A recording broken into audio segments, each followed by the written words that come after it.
David, you were outside the Beltway, way outside the Beltway, and I know that you think that perhaps we're getting a little carried away with this focus on Stormy Daniels and payments and all this sort of thing. What do you mean by that? Yeah, well, I do think the norms that he's violated and the way he's degraded the public debate in the nation are a serious thing. We've talked about that for 3 years.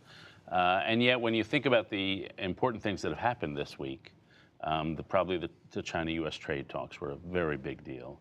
The North Korea-South Korea thing is promising all of a sudden. The economy's going great. And so apparently a lot of people have made the calculation, he's got always a bunch of scandal that those people in Washington care about. But when you think about the big substantive things seem to be going fine. And that's the calculation a lot of people are making.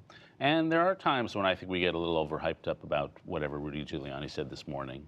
And we do lose sight in Washington of things like the China trade talks. And I hate to sound like the earnest, middle-brow guy, but that's the calculation people have made. And I think that the threat to our norms is serious and just poisonous to our country. But other people have said, no, I just care about the substance. And this week, at least, the substance is pretty good on what the Trump administration has achieved. But those of us who are critical of Donald Trump can't hide from the facts that go against our story. And so I was against the Trump tax cuts, but the early evidence is that they're working better than I thought.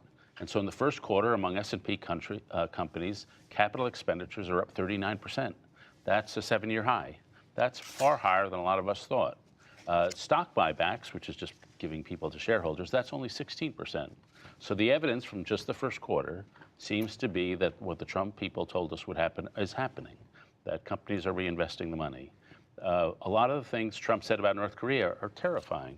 And yet, if it has an effect of unnerving the North Koreans so they're more flexible, and we don't know if that's the case, but there's some positive implications, well, then maybe some of those terrifying tweets had some effect.